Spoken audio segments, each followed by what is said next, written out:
പുരുഷന്മാർക്ക് വേണ്ടി ഇരവാദം ഉന്നയിക്കാതിരിക്കുക, സ്ത്രീകൾക്ക് വേണ്ടി ഇരവാദം ഉന്നയിക്കാതിരിക്കുക. തെറ്റാരുടെ ഭാഗത്താണോ ആ തെറ്റിനെ തള്ളിപ്പറയുക. അപ്പം നമ്മൾ ജെൻഡർ കൊണ്ടുവരാതിരിക്കുക. അതാണ് ഒരുപക്ഷെ ആ വിഷയത്തിൽ പറയാനുള്ളത്. വീഡിയോ വൈറലാക്കി ഇതിലൊരു വലിയ പ്രശ്നമുണ്ട്. ഇപ്പോൾ നമ്മൾ ഒരു പെൺകുട്ടിയെ തള്ളിപ്പറഞ്ഞുകൊണ്ട് ദീപക് എന്ന് പറയുന്ന വ്യക്തിക്കുണ്ടായിട്ടുള്ളൊരു അനുഭവത്തെ മുൻനിർത്തിയാണ് എല്ലാവരും സംസാരിക്കുന്നത്. പക്ഷേ കേരളത്തിൽ ഒരുപാട് ഞരമ്പ് രോഗികളുണ്ട്, ബസ്സിൽ കയറി കഴിഞ്ഞാൽ സ്ത്രീകളെ ഉപദ്രവിക്കുന്നവരുണ്ട്.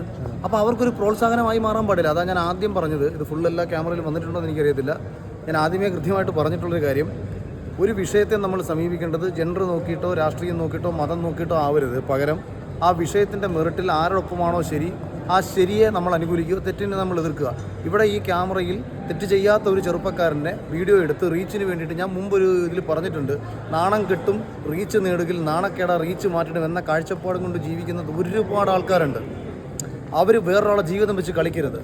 ഇപ്പം സോഷ്യൽ മീഡിയയിൽ പുതിയ ഒരു കണ്ടന്റ് ക്രിയേഷൻ്റെ ഭാഗമാണ് ഈ എക്സ്പോസിങ് എന്ന് പറഞ്ഞിട്ടുള്ള പരിപാടി. ഇതിനൊക്കെ ഓരോ ഒതൻറ്റിസിറ്റി വേണം. അപ്പം നമ്മൾ ഒരാളെ വേറൊരു വ്യക്തിയെ പറ്റി, ഇപ്പോൾ നിങ്ങൾക്ക് എന്ത് കണ്ടന്റും നിങ്ങളുടെ വ്യക്തിപരമായിട്ട് നിങ്ങൾക്ക് കാണിക്കാം. നിങ്ങൾക്ക് തുണിയില്ലാതെ നടക്കാം, ഒരു കുഴപ്പമുള്ള കാര്യമല്ല. നിങ്ങൾക്കത് കൊണ്ട് പ്രശ്നമില്ലാതെ, നിങ്ങൾക്ക് നാണോമാനമില്ലാതെ ജീവിക്കാൻ ആർക്കെങ്കിലും ആഗ്രഹം ഉണ്ടെന്നുണ്ടെങ്കിൽ സീരിയസ്ലി നിങ്ങൾക്കത് ചെയ്യാം. പക്ഷേ മറ്റൊരുവൻ്റെ ജീവിതത്തെ വെച്ച് നിങ്ങൾ ദയവ് ചെയ്ത് കണ്ടന്റ് ആക്കരുത്. നിങ്ങളുടെ അടുത്തൂടെയാണ് പറഞ്ഞത്. ഓരോ ഇതിപ്പോൾ നിങ്ങളെല്ലാവരും പറയുന്നു, ഒരു പെൺകുട്ടി ഒരു മൊബൈൽ ക്യാമറ എടുത്ത് വെച്ചിട്ട് ഒരു ചെറുപ്പക്കാരനെ മോശക്കാരനാക്കി ചിത്രീകരിച്ചിട്ട് അയാൾ ആത്മഹത്യ എന്ന അവസ്ഥ ഉണ്ടാക്കി. ഓരോ ഓൺലൈൻ മാധ്യമങ്ങളും അനാവശ്യമായിട്ട് എത്രയോ പേരുടെ വീഡിയോസ് പകർത്തി നിങ്ങൾ റീച്ചിന് വേണ്ടിയിട്ട് സമൂഹത്തെ കൊണ്ട് ആക്ഷേപിച്ച് കമൻറ്റ് ചെയ്യിച്ച് അതിലാരെങ്കിലും ഒരാൾ ആത്മഹത്യ ചെയ്ത് കഴിഞ്ഞാൽ കേരളത്തിലുള്ള ഓൺലൈൻ മാധ്യമങ്ങൾക്കെതിരെ നിങ്ങൾക്ക് പറയാൻ പറ്റുമോ? നമ്മൾ ഓരോരുത്തരും ബാധ്യസ്ഥരാണ്. നമ്മൾ ചെയ്യുന്നത് എന്താണെന്ന് സ്വയം തിരിച്ചറിവുണ്ടാവണം.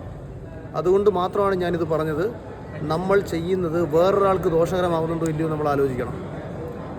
ഒരു നാടിന് നല്ലതിന് വേണ്ടിയിട്ട് പറയുന്നതിൽ ഒരു കുഴപ്പമില്ല. അതെ, കേരളത്തിലേക്കില്ല പെണ്ണുങ്ങളെല്ലാം ഇങ്ങനെയാണെന്ന് പറഞ്ഞു കഴിഞ്ഞാൽ ബസ്സിനകത്തോ ട്രെയിനകത്തോ മറ്റോ വെച്ച് എവിടെയെങ്കിലും വെച്ചിട്ടോ എന്തെങ്കിലും പ്രശ്നങ്ങൾ നേരിടേണ്ടി വരുന്ന ഒരു പെൺകുട്ടി ഉണ്ടെന്നുണ്ടെങ്കിൽ ആ പെൺകുട്ടി വീഡിയോ എടുക്കാൻ ഒരുപക്ഷെ മടിക്കുന്നൊരു സാഹചര്യം ഉണ്ടാവും. റിയലായിട്ടൊരു പ്രശ്നം വരുന്ന സമയത്ത് എനിക്കെതിരെ അറ്റാക്ക് വരുമ്പോൾ അല്ല, ഇത് കേസ് കൊടുക്കുക. അതാ ഞാൻ പറയാൻ വന്നത്. ഇത് നിങ്ങളിത് എടുക്കുക, നിയമപരമായിട്ട് നിങ്ങൾക്കിതിനെ നേരിടുക. ഇപ്പോൾ അതാ ഞാൻ പറഞ്ഞത്, സോഷ്യൽ മീഡിയയിൽ കുറേ എണ്ണം ഇറങ്ങിയിട്ടുണ്ട്. ഞങ്ങൾ എക്സ്പോസിങ് കണ്ടന്റ് ക്രിയേറ്റ് ചെയ്തുകൊണ്ട്, എനിക്ക് തോന്നുന്നു ആൽവിൻ എന്ന് പറയുന്ന ഒരു പയ്യൻ്റെ വീഡിയോ വൈറലാക്കി റീച്ച് കിട്ടിയപ്പോൾ കൊണ്ട് ഞാൻ കാണുന്നൊരു കാര്യമാണ്. ഇപ്പോൾ ഒരാൾ സമൂഹത്തിന് ദോഷകരമാവുന്ന രീതിയിലൊരു തെറ്റ് ചെയ്യുന്നത് നിങ്ങളുടെ ശ്രദ്ധയിൽപ്പെട്ടു, നിങ്ങളത് എടുത്തിട്ട് കണ്ടന്റ് ആക്കി മാറ്റരുത്. ഈ രാജ്യത്തൊരു നിയമ സംവിധാനമുണ്ട്. നിങ്ങൾ നേരെ പോലീസ് സ്റ്റേഷനിൽ കൊണ്ട് കൊടുക്കുക.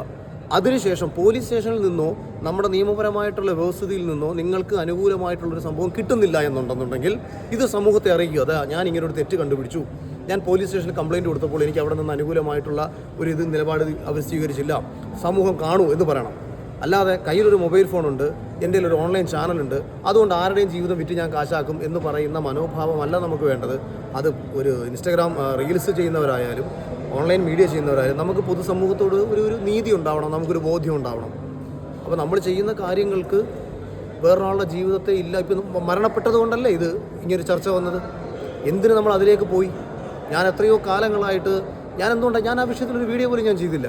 കാര്യം എത്രയോ നാളുകളായിട്ട് ഞാൻ പറയുന്ന കാര്യങ്ങളാണിത്. ഇരവാദം ഉന്നയിച്ചുകൊണ്ട് പല പെൺകുട്ടികളും പല പുരുഷന്മാർക്കും എതിരെ വരുന്നുണ്ട്.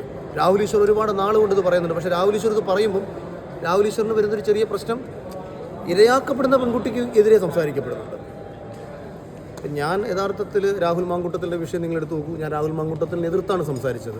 വേടൻ്റെ വിഷയം എടുത്തു നോക്കൂ, വേടനെ ഞാൻ എതിർത്താണ് സംസാരിച്ചത്. ബോബി ചെമ്മണ്ണൂരിനെ ഞാൻ എതിർത്താണ് സംസാരിച്ചത്. ഇവിടൊക്കെ ആ പെൺകുട്ടികളെല്ലാവരും അയാൾ എന്നോട് മോശമായി പെരുമാറിയെന്ന് പറഞ്ഞിട്ടുള്ളവരാണ്. അതിൽ ശരിതെറ്റുകളെ അന്വേഷിച്ച് കണ്ടെത്താൻ പോവുക എന്നുള്ളത് നമ്മുടെ ഉത്തര ജോലിയല്ല, പോലീസിൻ്റെയും കോടതിയുടെയും ജോലിയാണ്. അതേസമയം മറ്റൊരു വിഷയം, ഇപ്പോൾ ദിലീപേട്ടൻ്റെ ഒരു വിഷയം വന്നപ്പോൾ ദിലീപേട്ടൻ പീഡിപ്പിച്ചു എന്നൊരു കേസ് വന്നിരുന്നെങ്കിൽ ഞാൻ അയാളെ 100% തള്ളിപ്പറഞ്ഞേനെ. പക്ഷേ ഒരു ക്രിമിനലിൻ്റെ വാക്കാണ് അവിടെ വന്നത് എന്നുള്ളത് കൊണ്ട് അത് കോടതിയിൽ തെളിഞ്ഞു കഴിഞ്ഞപ്പോൾ പൾസർ സുനിയും ഇയാളും തമ്മിലുള്ള ബന്ധം സ്ഥാപിക്കാൻ പ്രോസിക്യൂഷന് കഴിഞ്ഞില്ല. ആ സന്തോഷം നമ്മളവിടെ പങ്കുവച്ചു. അപ്പം നമ്മൾക്കെതിരെ ഒരു വിഭാഗം ആൾക്കാർ തിരിയുകയാണ്. അതാണ് നമ്മുടെ സമൂഹത്തിൻ്റെ പ്രശ്നം. പല വിഷയങ്ങളിലും ഞാൻ ഏഷ്യാനെറ്റ് പോലൊരു ചാനലിൽ ബിഗ് ബോസിൽ വിജയിച്ച് കഴിഞ്ഞതിന് ശേഷം അതേ ഷോയിലെ പെൺകുട്ടികൾക്ക് ഇൻ്റർവ്യൂവിന് പോയ സമയത്ത് നേരിടേണ്ടി വന്ന ബുദ്ധിമുട്ടുകൾ ഞാൻ സമൂഹത്തോട് സധൈര്യം പറയുമ്പോൾ, നഷ്ടങ്ങൾ എനിക്കുണ്ടാവുമെന്ന് തിരിച്ചറിയുമ്പോൾ അതിനെ സപ്പോർട്ട് ചെയ്യാതെ അതിനെ തള്ളിപ്പറഞ്ഞ ഫെമിനിസ്റ്റുകളുമുണ്ട്. ഷോയിൽ തന്നെ പങ്കെടുത്തിട്ടുള്ള സ്ത്രീകൾ ഉൾപ്പെടെയുള്ളവർ. അവർക്ക് ആവശ്യം ചാനലിനെയും ചാനലിൻ്റെ അണിയറ പ്രവർത്തകരെയും, കാര്യം അവർക്ക് നിലനിൽപ്പാണ് പ്രാധാന്യം. അവരവിടെ എന്നെ തള്ളിപ്പറഞ്ഞു. എന്നിട്ട് ദിലീപ് ഏട്ടൻ ഉമ്മ കൊടുത്തൊരു ഫോട്ടോ ഇട്ടപ്പോൾ അവരെന്നെ ആക്ഷേപിച്ചുകൊണ്ട് സ്റ്റോറി ഇട്ടു. ഇപ്പോൾ റിയാസ് അപ്പം ഞാൻ ദിലീപേട്ടന് ഉമ്മ കൊടുത്ത്, അതായത് കോടതി വെറുതെ വിട്ട ഒരാൾക്ക് ഞാൻ പോയി കണ്ട സന്തോഷം പങ്കുവച്ചൊരു ഫോട്ടോയിൽ ഇപ്പോൾ റിയാസ് വന്ന് ആക്ഷേപിച്ചുകൊണ്ട് സ്റ്റോറി ഇടുന്നു. ഇതേ റിയാസ് പങ്കെടുത്ത ഒരു ഷോയിൽ 3 പെൺകുട്ടികൾ പരസ്യമായിട്ട് വന്നിട്ട് ഞങ്ങൾക്ക് മോശം അനുഭവം ഉണ്ടായിട്ടുണ്ടെന്ന് പറഞ്ഞപ്പോൾ അന്ന് അതിനെ അനുകൂലിച്ച എന്നെ തള്ളി പറയും. അതാണ് പ്രശ്നം വരുന്നത്. നമ്മൾ ഓരോ വിഷയത്തിൻ്റെയും ശരികൾക്ക് വേണ്ടി സംസാരിക്കുക, അത് മാത്രമാണ്.